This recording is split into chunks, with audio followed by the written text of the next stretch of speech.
Wait a few seconds for it to pop up on the Twitch. There we go. We're live. I do not see your video this time. We are live. I see it on Twitch. I don't Uh, see you on Twitch. Oh, there you are. yeah, Interesting. Okay. Awesome. yeah. All right. Yeah, I see you. I see me. I see my screen. I see all of our text on top with our websites and Twitters and Twitch names. I think we are good. You're good. All right. Okay, so welcome everybody again. Oh, I just hit my whole leg on a table. Welcome Okay. everybody again. So, if you were here last time on Monday, we talked about Go, and we especially went into a new design document for Go that was all about generics, which is a really hot topic in Go, and we had a lot of fun with a super in-depth discussion on what generics are, how they apply to modern programming, how you use them in modern programming, or how they apply to Go. It seemed like we packed in a whole like CS 101 course into an hour, which I thought was super awesome. It So was today we're going to fantastic. talk. Oh, sorry. Go for it, Jennifer. Oh, no, no. It was fantastic. Oh, yeah. Yeah, I loved it too.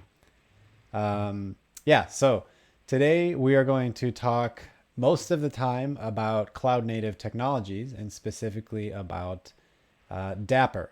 Before we do that, if you weren't here last time, I want to reintroduce you to Jennifer, co host on this particular live stream. So, Jennifer, please tell everyone, tell the world about you. Hi, I'm Jennifer Davis. I am a co-author of Effective DevOps and author of book coming out on modern system administration. I'm also a cloud advocate working on the open source team with Aaron, and I am super excited to talk about cloud native. Yay.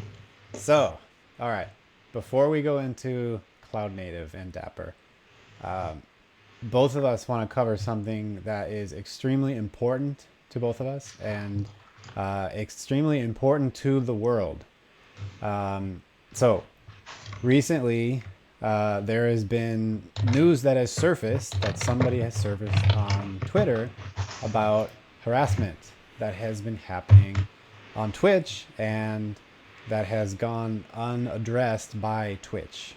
And we are streaming on Twitch right now. And so I have some thoughts. Jennifer has some thoughts. I would like you, Jennifer, to please share your thoughts first, if that's okay with you. Sure. This is something that's very important to me. It's something that I am super aware of. One of the guiding motivations for me in every job I've had in the last few years is about building inclusive community. And it's one of the reasons I joined Microsoft is the opportunity to have just that larger platform.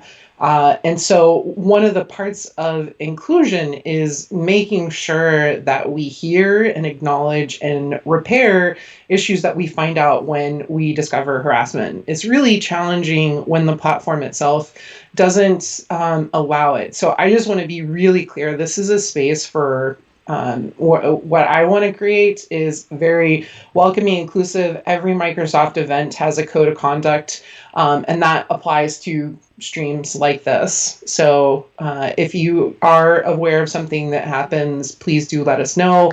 And that's kind of my feels about it. Yeah, and this particular instance has made me aware that I do not post a code of conduct on my Twitch page. So I will be fixing that right after this stream. But I want Awesome. everybody to be on notice that if you participate in any of my streams, there's a zero tolerance policy. So if you are violating the Microsoft Code of Conduct, then you're going to be banned without apology, without warning, anything. This is a safe space. To repeat what Jennifer said, I think, almost as strongly as you do, Jennifer, about this. This is a safe space.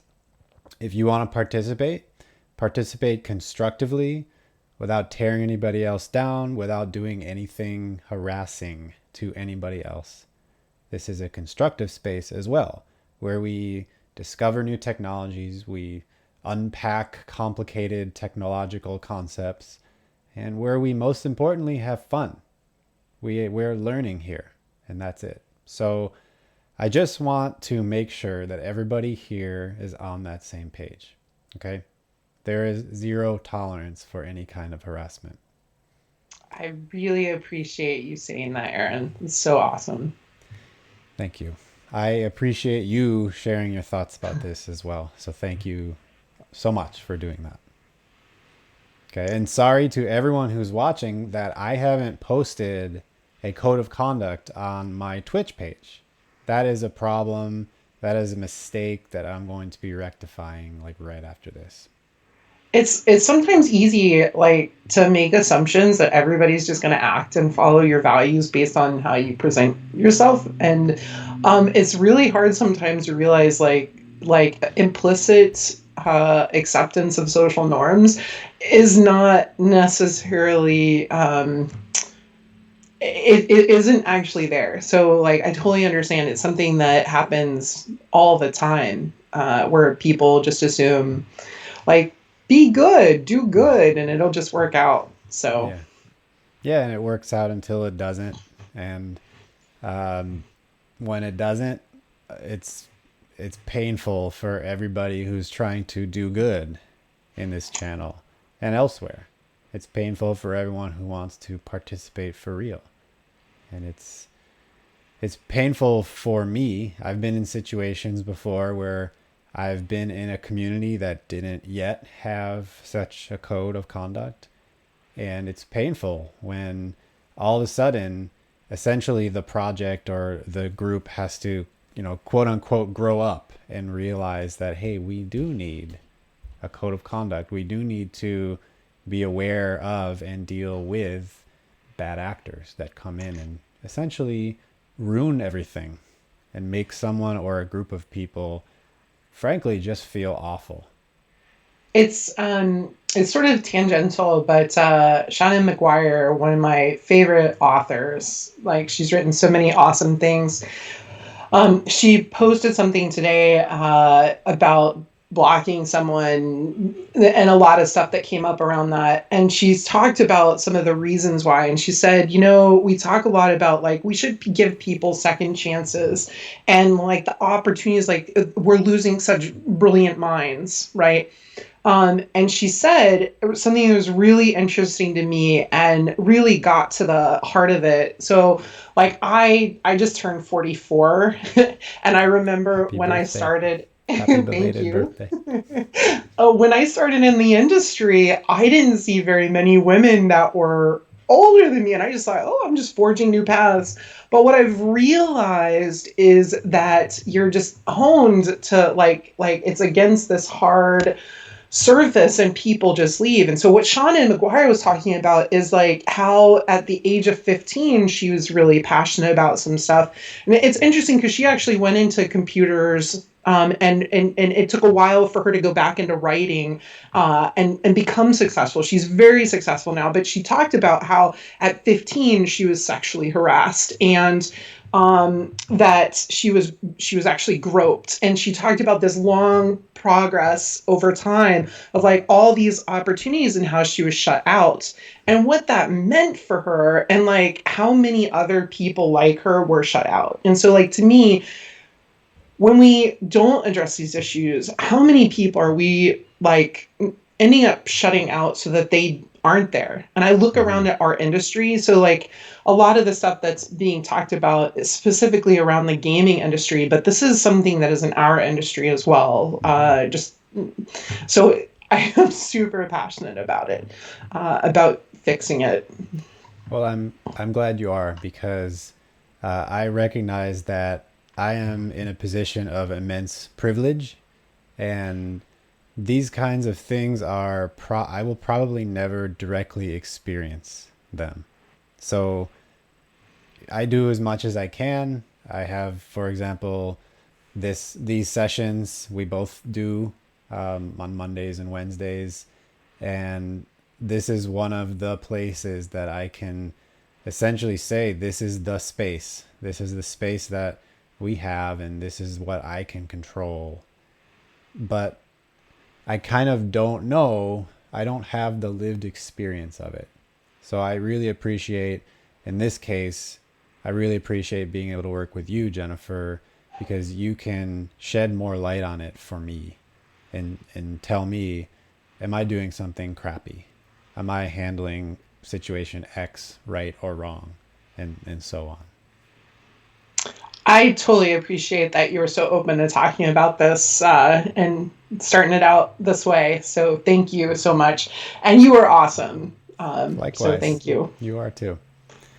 So, um, if you want to know more about what happened, and more importantly, if you want to know how to educate yourself, which I hope you do, if you want to know how to support the right people on this streaming platform, if you want to know how to pressure Twitch to really address these kinds of harassment instances on their platform, Jennifer has posted a document, a link to a Google Doc in the chat. I will post that if you're watching this on YouTube in the description below the video as well. That document has all the things I just mentioned and more. So I really encourage you to at least come in and read like the background and then skim for a few of these educational resources. These are worth checking out. Even if you are like I have been in the past, frankly, and said, well, I'm not part of the problem. I don't do these things, so I don't need to read this. Um, Please read this, even if you think that you're not part of the problem, because you can be part of the solution. Well said. So that link, like I said, is in the Twitch chat right now. It'll be in the, I'm going to do the YouTube star thing. It's going to be in the description below. They point down. So that's what I'm doing too. I am now a YouTube star, everybody. Can I join in on this? Can I be Yeah, like, oh, yeah. down There below? you go. Awesome. Yeah. Uh, So, all right, let's get to it with that. So today is, as I said, the first day of our cloud native Twitch streaming.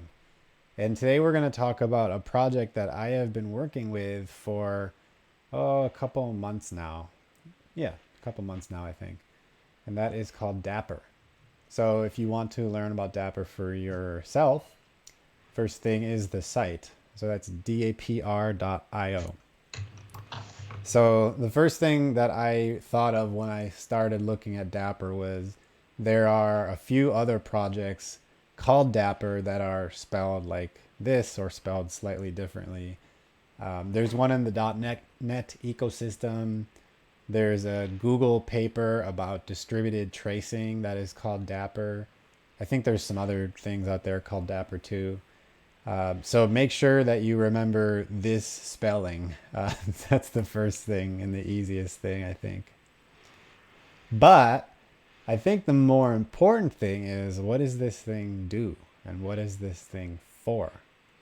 that was my exact question when I first saw mentions of this was like, is this just like a re-announcement of something that already exists? Yeah, And yeah, then I was like, what is this? What does this mean? yeah. That's a good question. And in my sort of discovery of this technology, I've just kind of realized this thing means a lot of things. There's a lot of different discrete pieces of this thing that all sit under this little top hat right here. So so let's It's a just like fascinating parse logo. through. Let's parse through a little bit of this. Are you up for that, Jennifer? Oh, yeah. Cool. I'm curious how many of the people watching right now have actually heard of Dapper. Yeah, pop in the chat if you have heard of Dapper in any sense of the word. If you've seen a tweet or been to the site or seen the GitHub or anything like that. I think we would both be super interested to hear if you've got first impressions or anything like that. So, Jennifer, should we start with this right here, the first sentence? I think so. Maybe that even that first, what is an event driven? Yeah, good question. So, okay, let's do first impressions. I'll give you my first impression of what event driven means, and then you give me yours. Sounds good. All right. Okay, so event driven to me means you write code that only responds to things. It doesn't it doesn't like have a server that accepts requests on a port, and it doesn't have like an HTTP web server daemon running in front of it or anything like that. It's more like you write something like a function, or you just write some code that gets run when something happens, and you specify like a thing that you want the code to run when that thing happens. So that's my I'm gonna super vague description.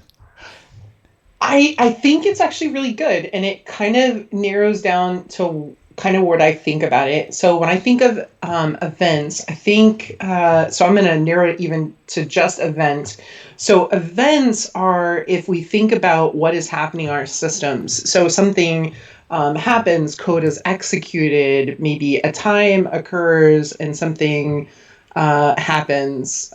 Maybe a user does something. So it's just like the event happens. Like, what is an event? Mm-hmm. And then basically, what this code does is it's going to respond to an event. So, like you're saying, you don't have a server that somebody's going to go pull or access directly. It's going to be something that is sort of like to the side and Mm. responding to to things that are happening in your environment. So I think I'm a little more hand wavy, but I think it it is explicit rather than you're not, it's not a CLI, Mm. it's not something you execute, but Mm-hmm. it is going to respond to something else that's happening in your environment. I think that was really well said, where you zoomed into like what exactly is an event. And when you said like it's just a thing that happens, that kind of reminds me of, for some reason it reminds me of like I don't have to set up Nginx.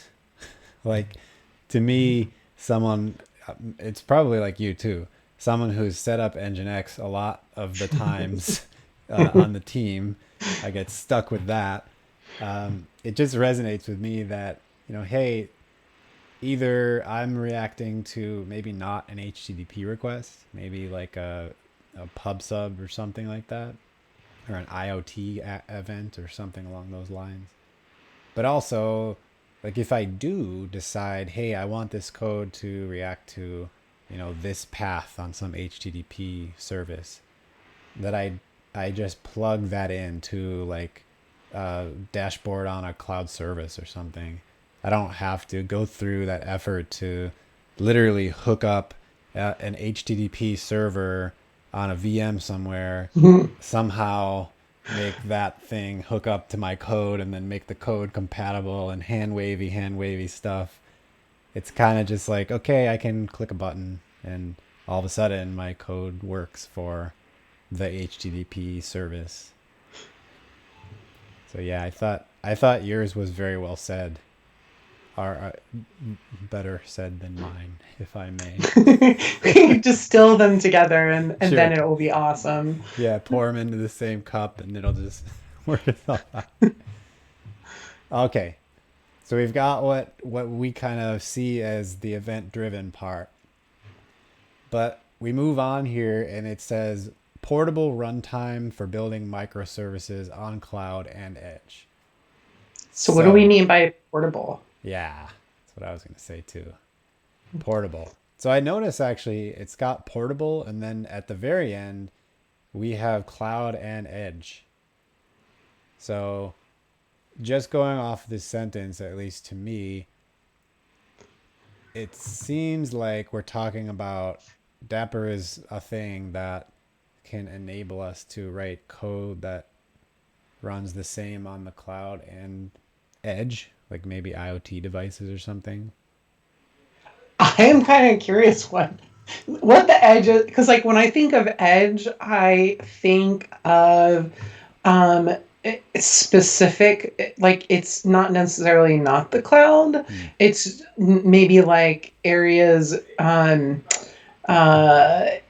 like concentrated in specific areas, like resources in a specific area. But Hmm. I don't think that's what this means. So, like, say you have a bunch of folks coming. So, like, IoT is a good example, where it's kind of a different example actually.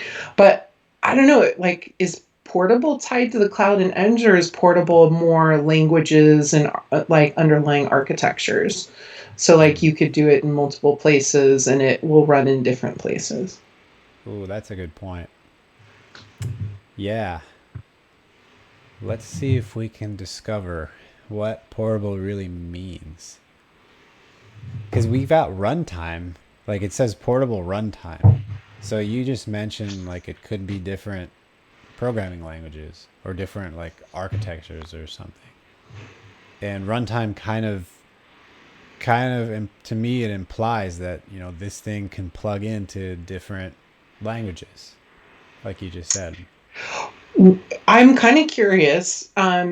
Is there an absolute definition for runtime? Do we all have an agreed meaning of what we mean with runtime? I think we do. We're going to go to the Googles.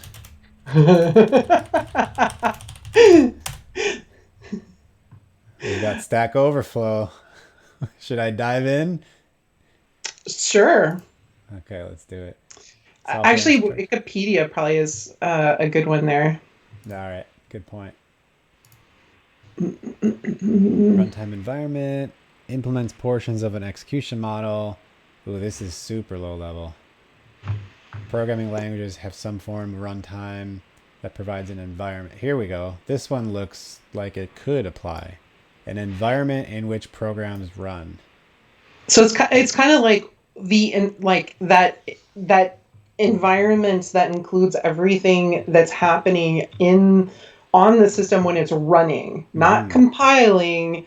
Like so, like if we separate out compilation time and runtime, so then what's is runtime and execute time the same? In the Dapper world, I feel like it is. I feel like we're talking about, like, let's say we're talking about a microservice. Dapper, Dapper comes into play when that thing is running, whether it's like responding to events or creating events or whatever else it might be doing. I feel like Dapper is there while it's running. But you're right. Like, what is the difference? What's the difference in your mind between runtime and execution time?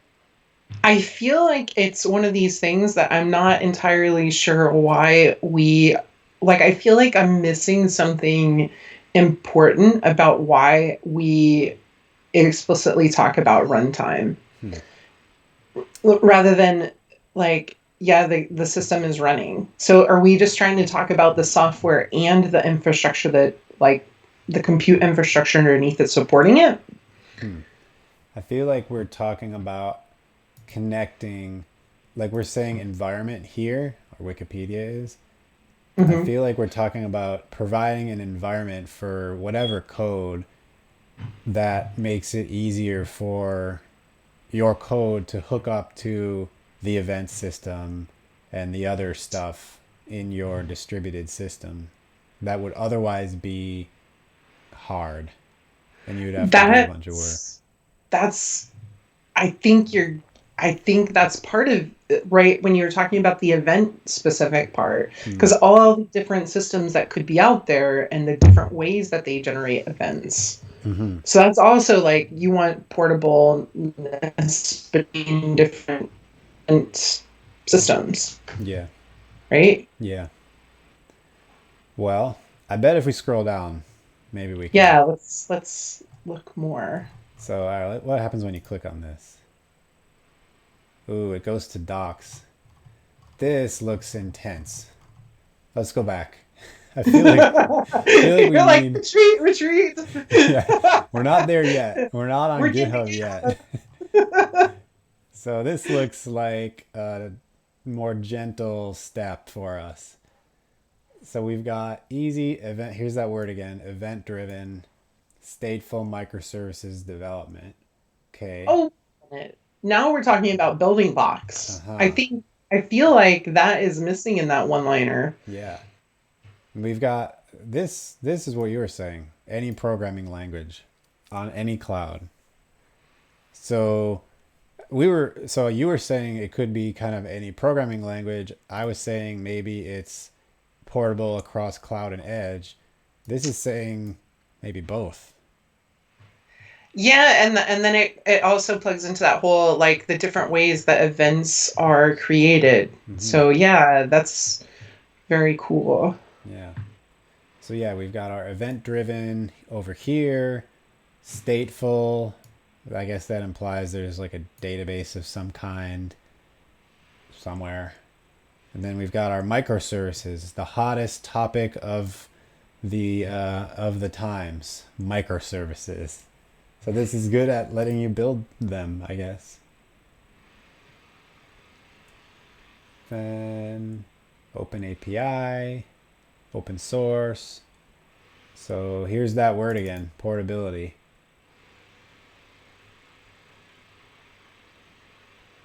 Huh. Consistency. So I'm guessing this is portability of all the things.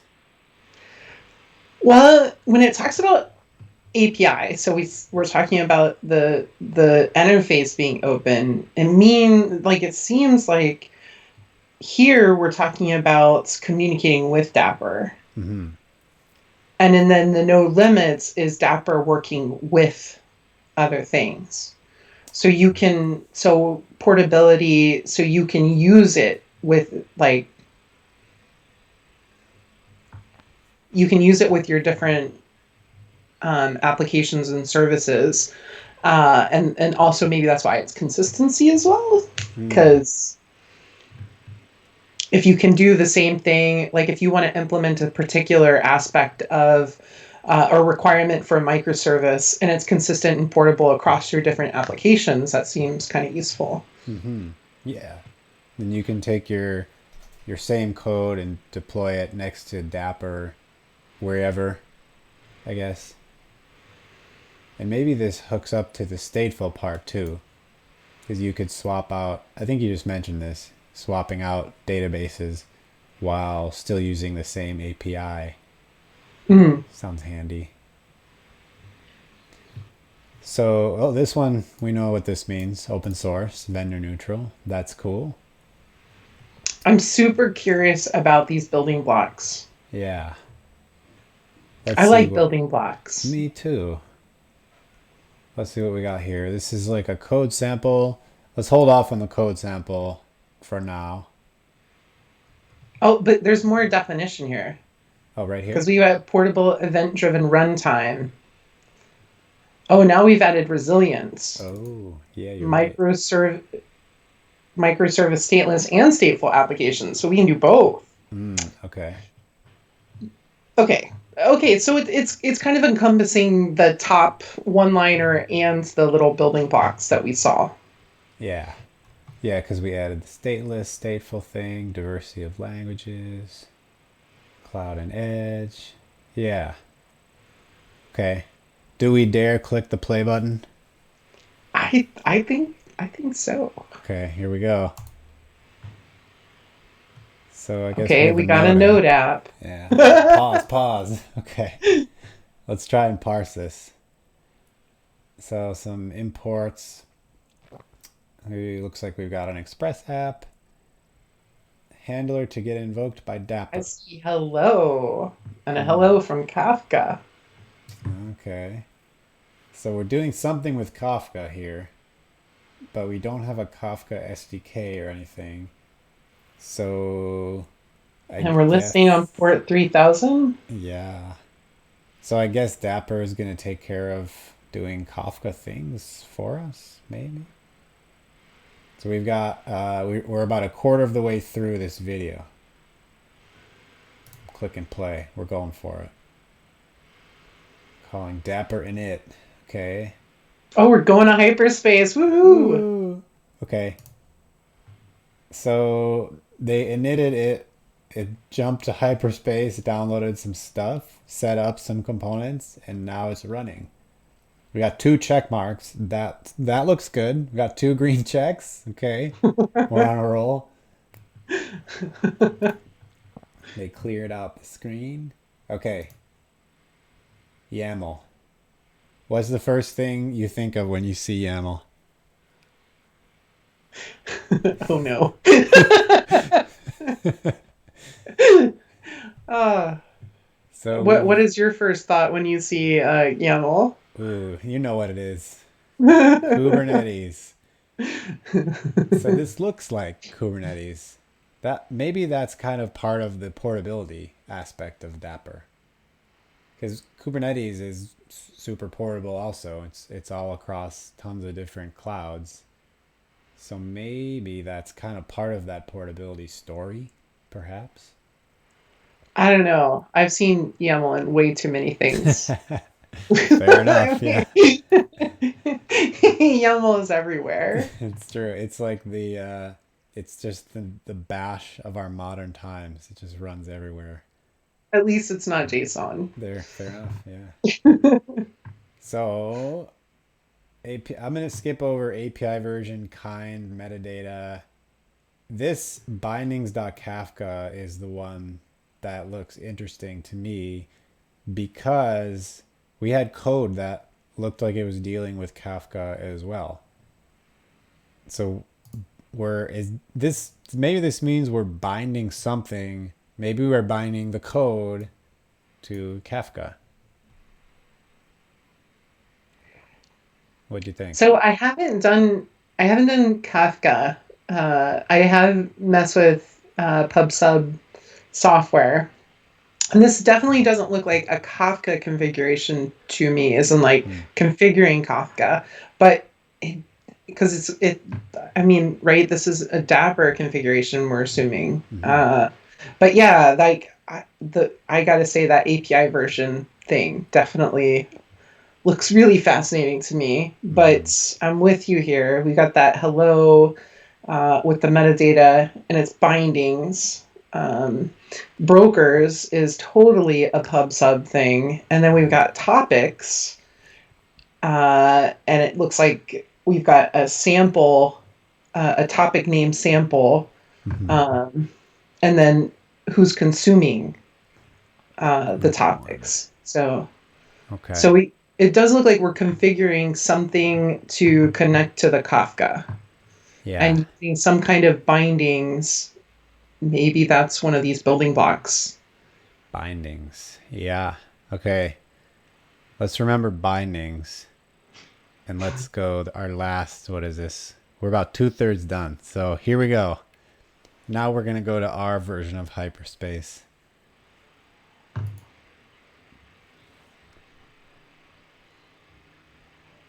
Dapper run. Oh, that's a lot. Oh. Oh, that is hyperspace. Yeah. Okay. All right. This is where we were. So the YAML was there. Now they're doing Dapper run with an app ID and app port. And then this looks like they're running Node with the code that they showed before. Yeah, and that's the port that was configured in the application. Okay. And then it looks like you said, hyperspace. I'm going to get ready to click pause super fast here. Oh, okay. Okay, I see something publishing messages. Look, hello from Kafka, hello from Kafka. Yeah. So it's connected. It's connected to Kafka somehow. I'm willing to bet Dapper did that. That's just a guess. But how? But how is, yeah. Okay. So it did a bunch of the Kafka logs and now terminated.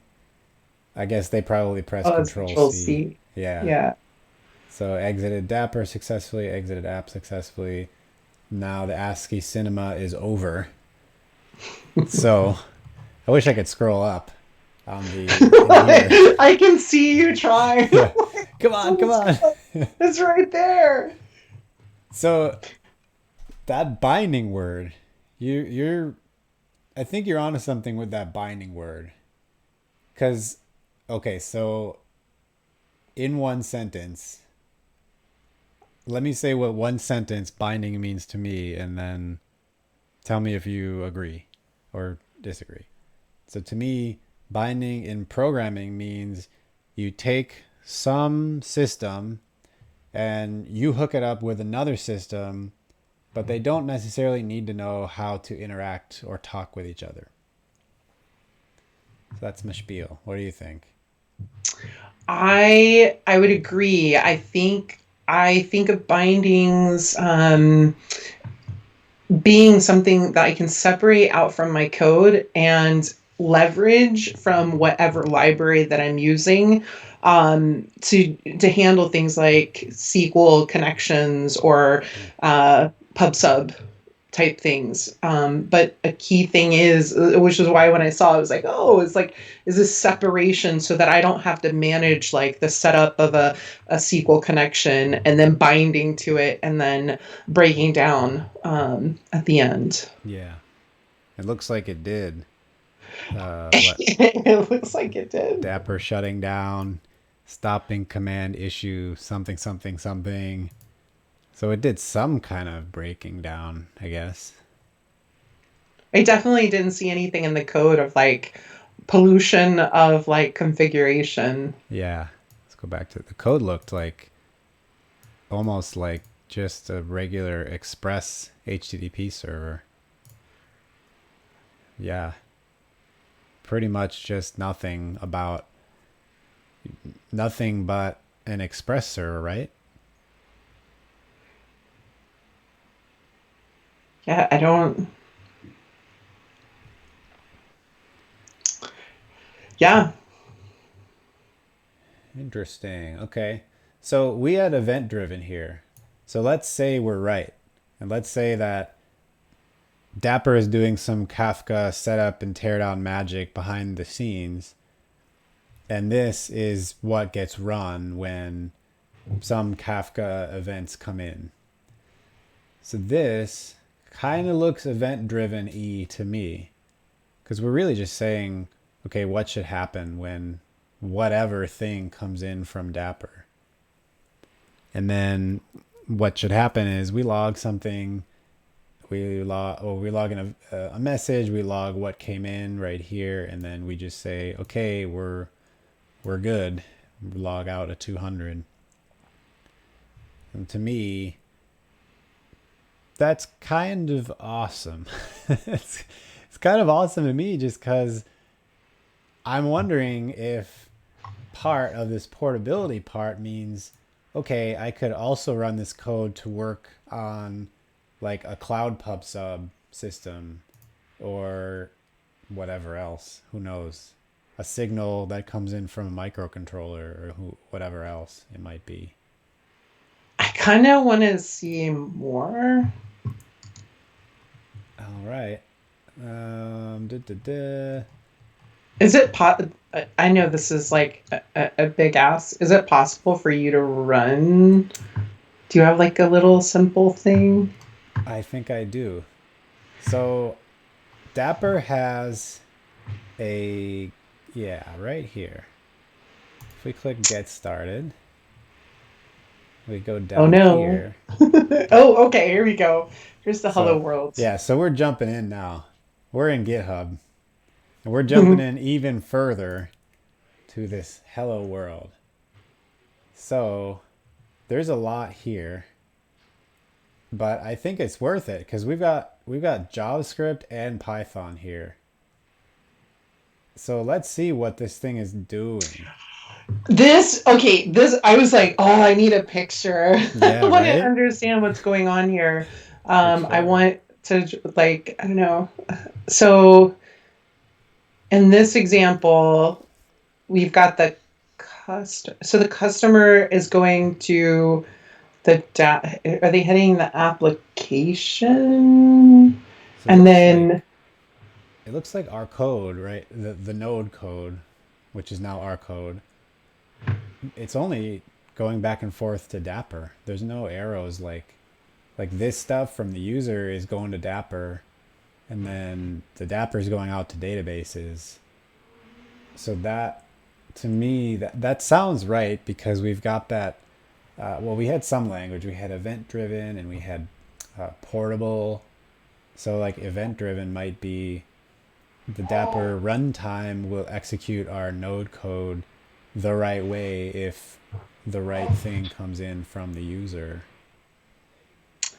So in our example, Dapper is sitting in between the node code and Kafka. Hmm. That's the thing that I just didn't see in the example code because it's just going like where is that configured? Oh, the Like Kafka that part. because like like we didn't generate the Kafka Mm-hmm. YAML. Mm-hmm. We just did a Dapper init, but like how did it does it like Dapper init wouldn't just generate a Kafka Yeah. YAML, right? There was like a big jump. So let's see if we. So that was a simple Hello World sample. I didn't really see any JSON in here, but I bet there are other samples. Maybe there's one for a Kafka out there. Da-da-da. PubSub, Bindings. PubSub, PubSub. PubSub. Yeah. Python subscriber, node subscriber. I'm just gonna click. The node, Yeah. yeah. No YAML in here. Let's go Well, to let's just pop. look at the app JS Oh, real sure. quick. See if that Yeah. looks. This might just be because look, like there's, I mean, they're publishing, right? Or they're Mm. subscribing to a topic, Yeah. and then they're posting to the topic. Yeah. Pretty much. So this will. Okay, so then where would it is the expectation that you would run Dapper init in this sample? Oh, let's pop back out. I'm looking for a README somewhere. Yeah, I was gonna say the README probably has it. Okay, cool. Okay. Publisher microservice and two subscribers to demonstrate how Dapper enables publish subscribe. Okay. Publisher generates messages of a specific topic, can't talk, and subscribers listen for messages of the specific topics. Okay. They have a whole thing about why PubSub. Let's hold off on that for a second. We've got a React front end message generator. That's the publisher. We've got two subscribers, Node and Python. Dapper, Oh, there's our portability right there, right? pluggable. Well, you've got two different subscribers, like one's Hmm. Node and one's Python, Oh, right? yes. Okay, I see what you're saying. Yeah. So I'm curious about the publisher because we just saw a subscriber, we saw the Node one, and that looked again, it just looked like an Express server, and that was it. So yeah. So Is we that the saw bottom how of to. the README? Sorry, what'd you say? Is that the bottom of the README? Okay. Oh yeah, there's a Yeah. lot. Okay. So let's see the Hmm. chat. Oh hey, ASW 101. Thanks for dialing in from mobile. Good to see you. Thanks for coming. Okay. So yeah, you were saying all the way down. That's a lot. I was Let's curious if there's any additional stuff there. definitely is. Oh, you can use the CLI to publish messages to subscribers. Okay. Wait, so there's a Dapper CLI. Yes. Hmm. Dapper. Okay. If you're running both the Node and Python apps, you can publish to topic B, and then only the Node app receives the message. Okay. Now they have a front end that has a fancy UI.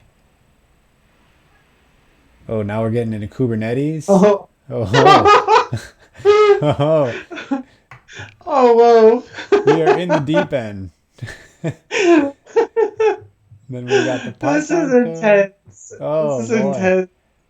So okay, we were talking about the YAML. Let's go back to the YAML. Spineless camel. I'm gonna go back up. Where is the when do you do Dapper? Yeah, right. Dapper. Like, is it if we look in deploy? That sounds like a like you would deploy, right? Uh, Ta-da! okay. Yeah. I'm starting with Redis because I know what Redis is.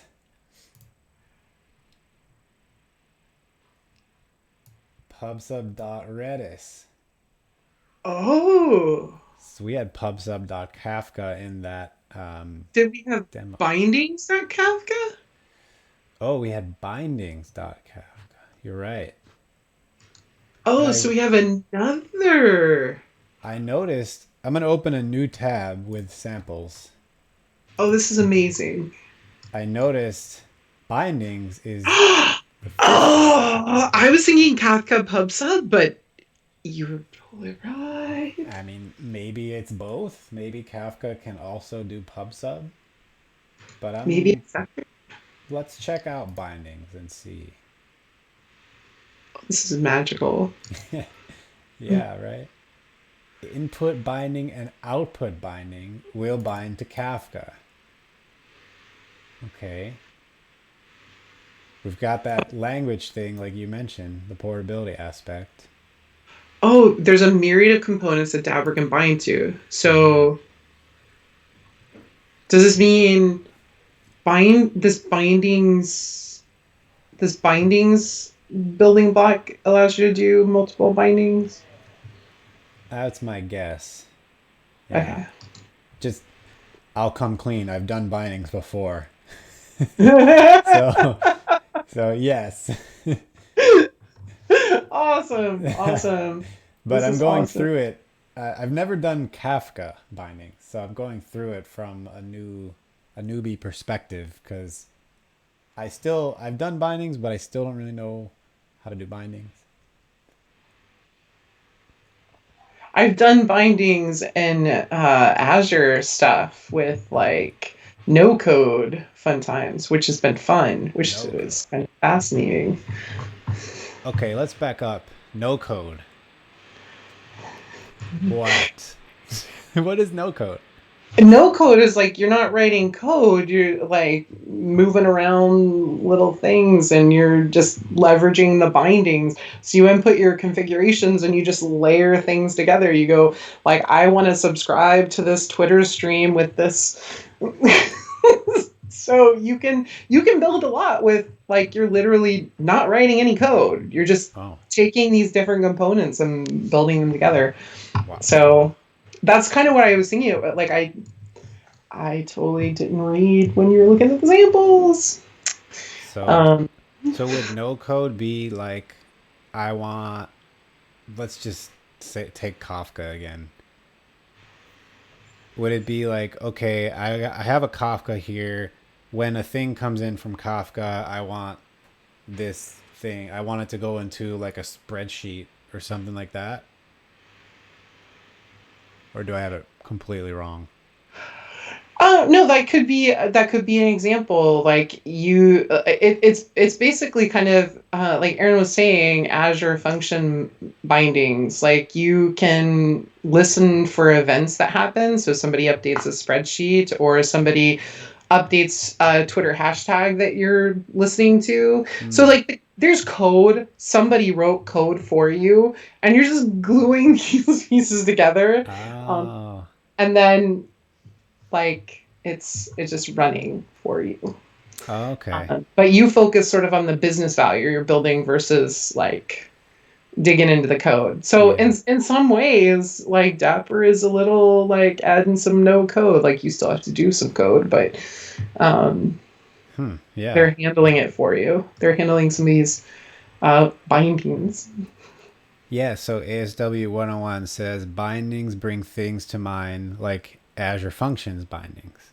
And so yeah, that's what you kind of said is, and it sounds like if someone else wrote this code, this Python code or this Node code, we would have the ability to like move these lines around, sort of like the UI that you were talking about, where someone else wrote the code and you can hook it up with different arrows and take over the world that way. Or like if you were to look at this Redis, like the Redis configuration, right, where it says like Redis, your username and topics or whatever, you could input that into the configuration and like it would just like pop up and you input the information and you don't write any code, you're just writing this configuration information and gluing the pieces together and it just works. So Nice. Okay. Nice. I want to point out that Twitter is one of the binding options. So Always. like this is amazing. Yeah. So we have it seems like we've got a decent idea of what PubSub is. Also, decent idea of what bindings is. And it seems like bindings build on the sort of the principles of PubSub, or I guess potentially does. But Uh, PubSub is number well, 4. is number 4. Oh, So we've yeah. got 3 others. Should we check out some of the 3 others? Yeah. Okay. There's more. Yeah. Wow. 1, 2, 3, all the way up to 10. Okay. So, Okay, okay. Can we look at observability? Cuz yeah. like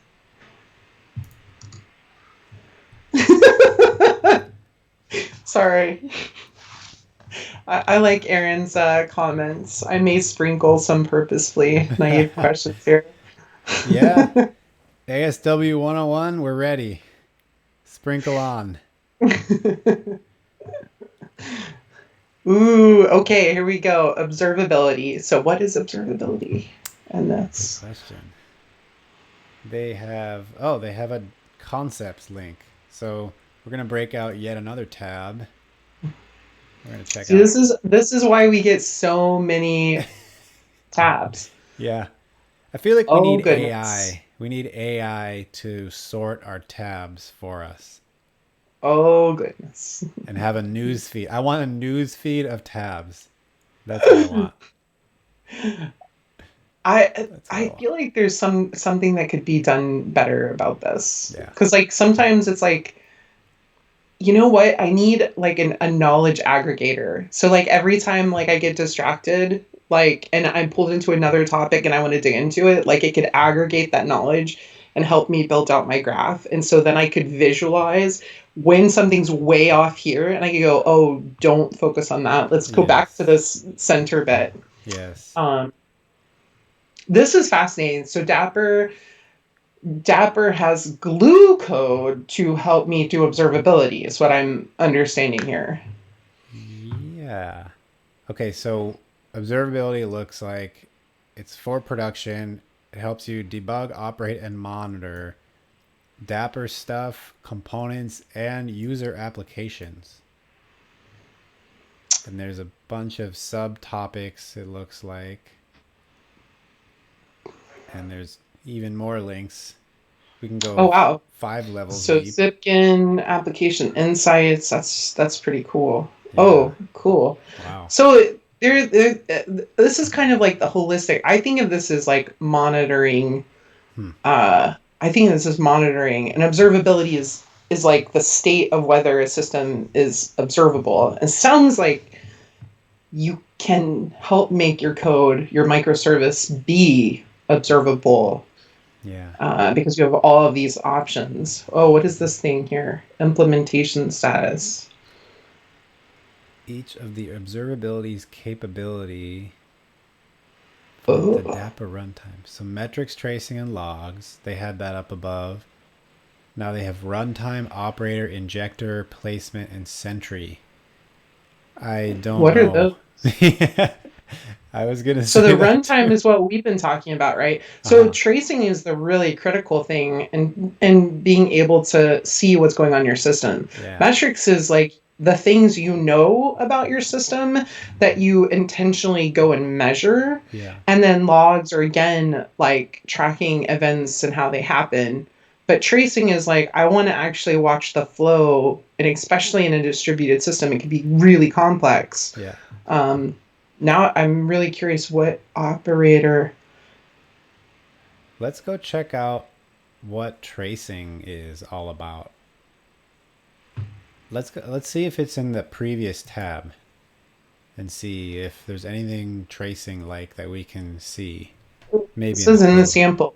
You'll be enabling distributed tracing Yeah. without changing any application code. Boom. That's sweet. Yeah. So Dapper uses Open Census. That is a Isn't standard. didn't Open Census get swallowed up, or is it still separate? If I remember right, Open Census swallowed up Open Tracing, and now they're one standard. I think I remember right. Hmm. I thought Open Tracing, Telemetry, Oh, Open Tracing, and Open Census have merged to Open Telemetry. oh, there's a third one.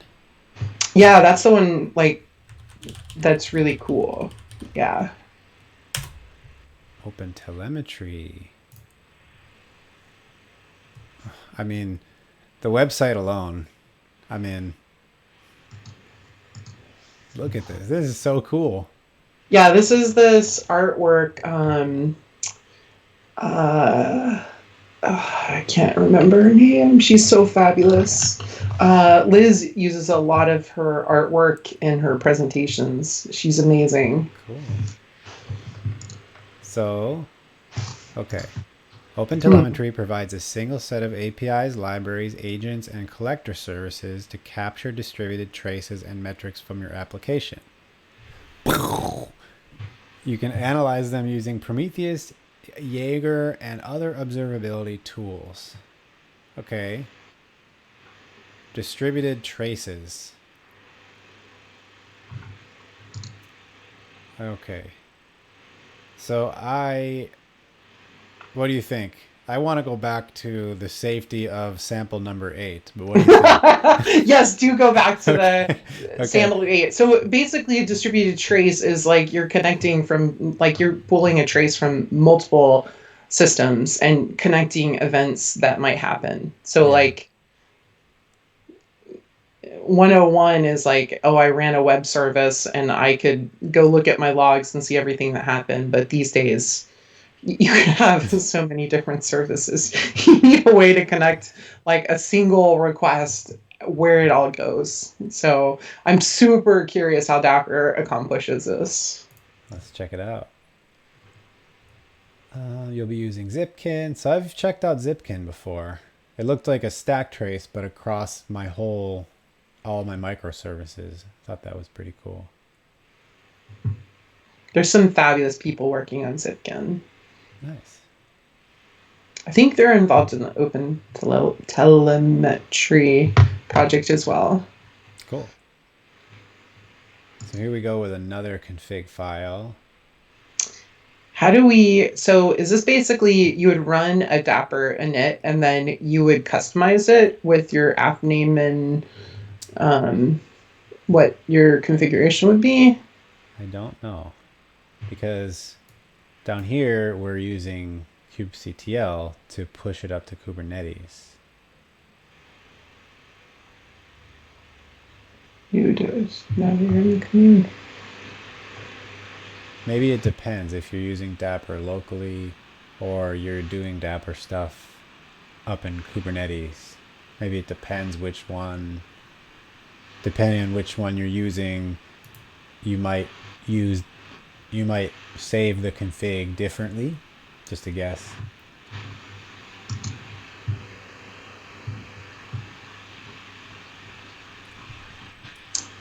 Zipkin.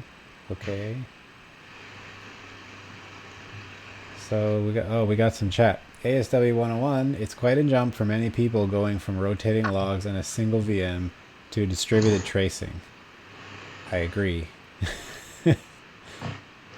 Because we're talking Or about, we're not even talking about VMs anymore, are we? Now we're yeah, talking no. about, And I think it's not just rotating logs, but like just doing like strace or something, and you're following a single process, yeah, trying to figure out what's going on. for sure. Okay, I feel like we have gone down the rabbit hole, and I think maybe we backtrack just a little bit, and I linked a link to I saw something flash by at one point, and I saw some concepts for Yeah, DAP. I'm like, oh, yeah. Got a good idea. let's look at those concepts because, Yeah, yeah, what's I feel this, like huh? maybe observability is a totally different kind of Yeah. thing. I'm Yeah, super so let's curious. look at this. Let's look at this briefly and then let's start here next time as well because we're Awesome. we're almost out of time. Yeah. So we've got a building block, HTTP or gRPC API that can be called from user code and uses one or more components. Okay. Dapper consists of a set of building blocks and then you can extend it. That's pretty cool. Okay. So the building block encompasses components in this graphic, which that's matches what it said. That's cool. And now we've got building blocks. So these are the APIs, and we saw observability, we saw bindings, we saw pub sub. We haven't looked at service to service invocation or state management, actors, or secrets yet. But it looks like there's a lot of goodness here that we should dive into. Maybe we can dive into each one in a separate session, separate live stream. Yeah, that would be good. Yeah. All right, so I'm going to bookmark this for next time. Okay, I'm super curious about secrets too. Yeah. You want to do Who knew? secrets next? Secrets.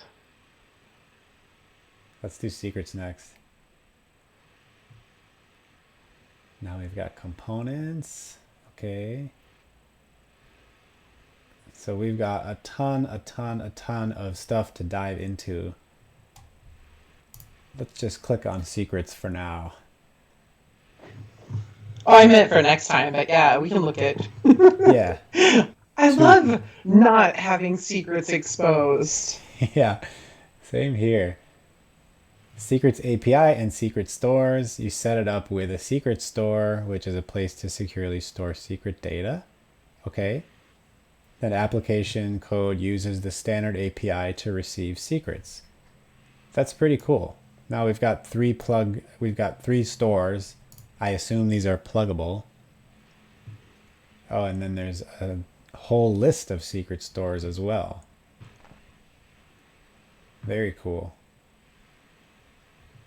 That's Yeah. nice because it's really frustrating sometimes when um, application developers end up, even though they're using one of these secret stores, they still get secrets of some sort in their code, Hmm. and then that's like an oh no. Yeah. Then they show up in your logs, or God forbid, you check them in to GitHub. Yeah, that's what I'm thinking about. Is they get checked into GitHub, and then It's all you have over. to figure out how to rotate and like, Yeah. did you capture everything? Yeah. It's a mess.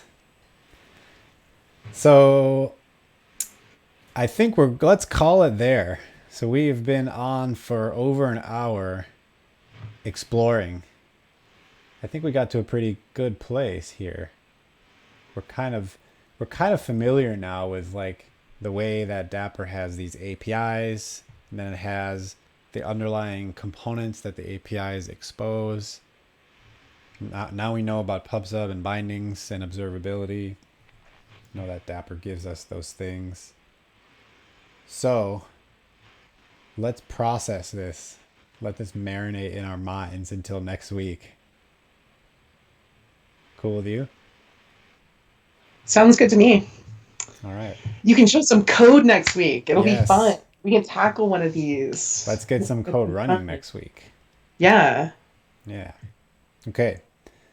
Well, that'll do it for today. So thank you all for coming. Or if you're watching YouTube, thanks for watching. We will be back next week, same time, same place. So that is 1:30 p.m. Pacific time in the US. And it is on this stream that you're watching right now. Or if you're on YouTube, it's twitch.tv/ARSCHLES. And that link will be in the YouTube description as well. So with that, thank you, Jennifer, for joining. Jennifer will be here next week and every week, I believe. And so we're going to do secret stores next week. So we'll see you all then. Code. It'll be fun. Yeah. All right, everybody. Bye.